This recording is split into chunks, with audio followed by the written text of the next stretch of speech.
If you want to talk about how to saving your marriage when all seems lost, you have to hear Jacob's story because now him and his wife are here. We were talking on the phone almost every day. I didn't have to call. She was texting me. She was calling me. And she said, well, I want you here. She said, I definitely want you back. She was like, whether that means that we have to move in with somebody for a little bit or we're going into an apartment. She said, I don't care where it is, as long as you're back down here again. And yeah, that was amazing. Jacob's wife went from miles of separation and dead set on divorce, even seeing another man, to pleading for her husband's return. She wanted him to be closer than ever, all because of 4 lessons he applied to his marriage and life. And trust me, you don't want to miss number 3 because it produces results like this. And she was like, you're just a totally different person now. She was like, you're kind, you're caring, you're patient, you're loving. And she was like, and I love the new you. Now, before Jacob made the physical and emotional distance disappear and brought his wife closer than ever, he started off here. I called her a couple of days later, and that was when she told me. She was like, I'm going to get a divorce. I mean, it was right out of the gate, like that's what she planned on doing. To Jacob, it was as if he fell through some emotional trapdoor of sorts, crashing down on the cement and smashing his ankle into 1,000 pieces, just writhing in an unbearable emotional pain in the darkness before realizing what really happened. And here's a shocking revelation Jacob had to learn the hard way. But the good thing is, you don't. Because honestly, I see far too many men fall through this same exact trap. Here it is in Jacob's words. Your wife doesn't just wake up and decide to leave you, that she's been considering it easily 2 to 3 years probably. Whether it be something big you did or if it's like death by 1,000 cuts type thing. I hear this all the time from men because they get caught off guard and they fail to understand on how a woman's mind really operates. Jacob mentions death by 1,000 cuts, when a relationship erodes so slowly over time that you don't even notice it's happening. Jacob got so comfortable in his marriage, he stopped paying attention to his wife, stopped asking how she was feeling, and stopped wrapping his arms around her after a long, hard day, just letting her know how important she is to him. Towards the end of our marriage, it felt like I was just living with a roommate and not one that I was particularly compatible with.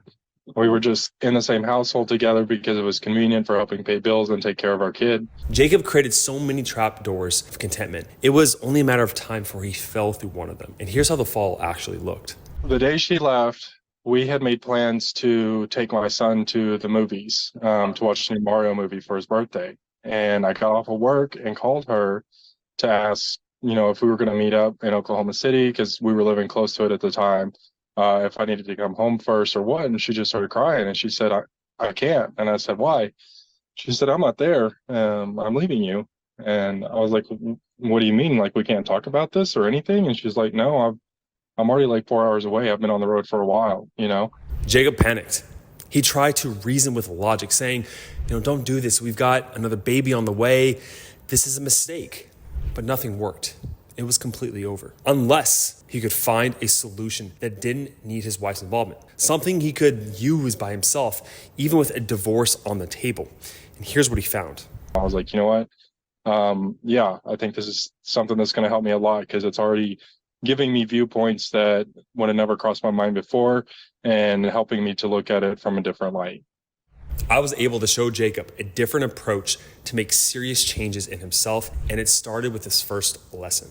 I will let Jacob describe it. One of the best pieces of advice that I picked up from one of the group calls was that she wouldn't have married you if she didn't see herself spending the rest of her life with you. And if it's gotten to the point where she doesn't want to be anymore, then that means that obviously you're not the same person she thought she married, and you need to take a good hard long look at that. He learned that the first path towards marriage recovery goes inward. And it's the reason why so many husbands have won their wife back by themselves in my program, and why it works so much better than marriage counseling. Instead of playing that vicious blame game while a therapist plays referee, you're taking absolute accountability here for your actions, for your partner. And a lot of guys, it's a hard pill to swallow, but it's important. And through the course, I learned to really go back and really to learn to take on some humility and to really look and see, if the way I'm approaching something is the right way, like how I'm talking about it, my actions, my behaviors, whether or not I'm including somebody else in that. and to really dig deep into some of the stuff that happened in our relationship in the past, and really recognize and take on my role, my responsibility in that. There's a great book called The Hero with a Thousand Faces by Joseph Campbell. It's a work on comparative mythology, and many modern writers and artists reference it. I reference it all the time myself, including George Lucas as well, who acknowledged its influence on Star Wars films. In the book, there's a powerful quote that I love. The cave you're afraid to enter is that shame or that guilt or that past trauma you've experienced. But that darkness, if you go down there and you have someone you can take with you, and you have these tools and weapons to guard yourself against that stuff, you'll find that treasure, that inner wisdom and that peace, those truths that you need to learn about yourself, about her, about relationships, about love, that will literally set you free. Jacob went through that hell, fire and brimstone, and came out the other side a lot stronger because of it. Now, after he learned these valuable lessons, he was able to see his role in what truly came and how he just had his marriage torn apart. And that ties into the second lesson, because if Jacob didn't look inside himself, he could never discover this next truth. It's something he was doing that often he didn't even realize was pushing his wife away. So many husbands make this same exact mistake, and I guarantee you that you've made it and you're probably still making it. By the way, if you want help uncovering something like this, you can set up a call down below with one of our marriage evaluators, and we can assess what's really going on with you and guide you through that cave. Now, here it is in Jacob's words. The big thing I learned was I was always solution oriented in the past. Anytime she'd come to me with a problem, I'd be like, well, you can do this, this, or this, you know? Now, I have to ask you, does that sound familiar? I mean, if a husband doesn't offer help when his wife brings up an issue, does he even care at all? It's what we do as men, right? Yes, it's one of the biggest ways we differ from women in how we communicate. And the truth is, it's frustrating as hell for your wife. She hates it when you try to solve her problems with logical solutions. And here's why. It makes them feel dismissed, like you're not listening to them. It's like, let's get the problem taken care of so I don't have to hear about it anymore. You've got to tap into that logical side of your brain and pull out a temporary filter on it. That's why the second solution is the logical dam. Think of it like a dam that's just holding back a flood of logic, allowing her river of emotions to flow freely. Your logical brain wants to help her find solutions right away, but that is not the time or the place to do that. If you flood her with logic in that moment, she will feel you're just not understanding her, nor that you even want to. You must get in the habit of holding back logic like that dam and jump into the river with her, okay? And just float along with her until that rough emotional rapids of just emotion calm down to a peaceful, lazy river.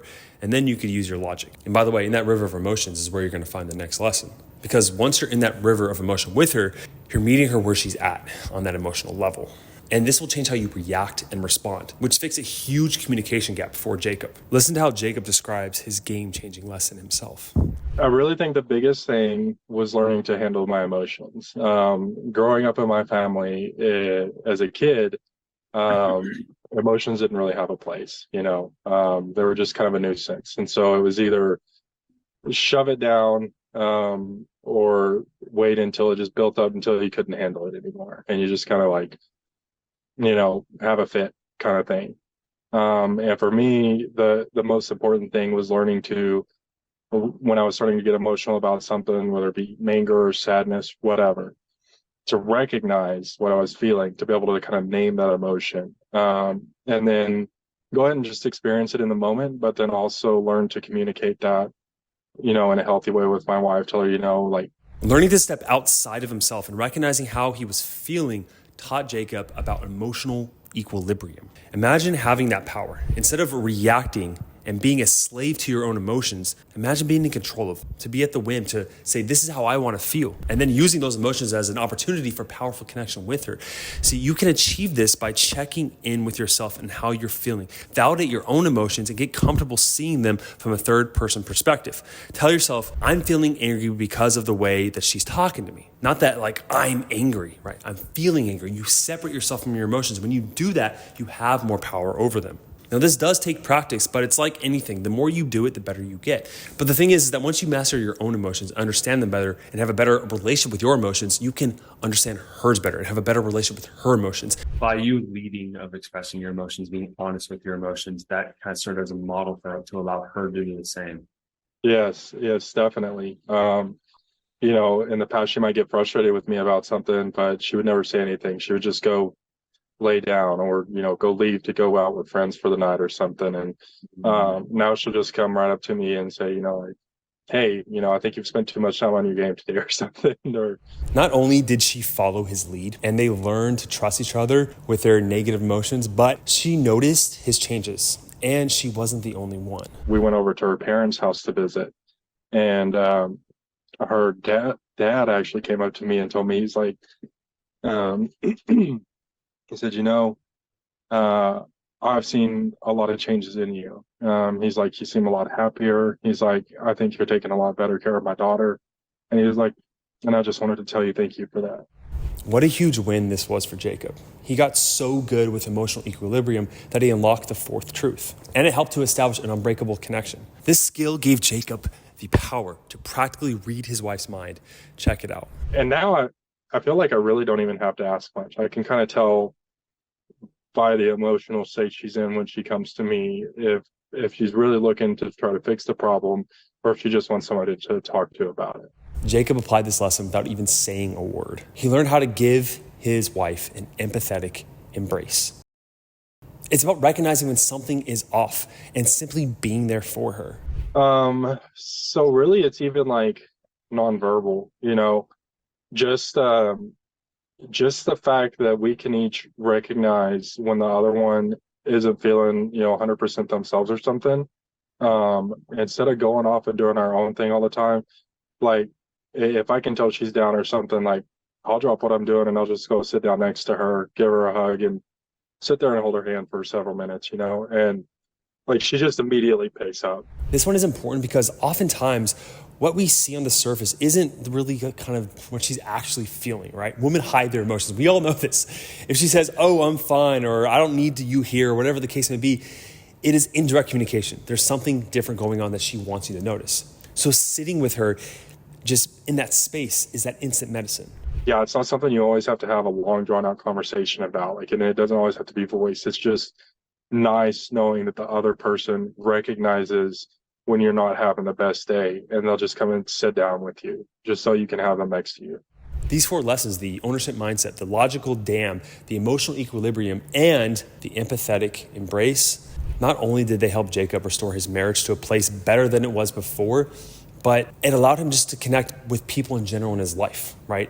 His other family members, kids, parents, coworkers, other men in the program. He's just a better man because he learned these lessons. So honestly, if any of this resonates for you and you know you're struggling and you just want that support, right, this is what I'm here to give you.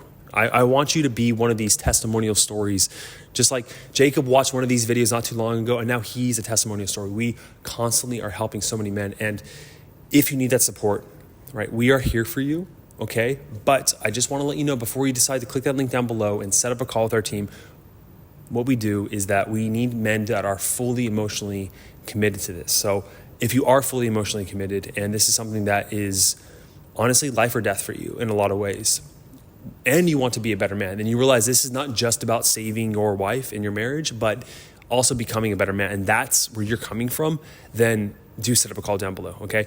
Now, I want you to check out this video right here. It's another marriage win if you want to check out more. If you want to, just learn more tips and tidbits for free as well. The whole channel has a litany of resources and value for you. I'm out here in Dubai. It's pretty cool. And I'm using a phone for a audio recorder. You got to do what you got to do. Anyways, thanks for watching, and I will see you in the next one. Cheers.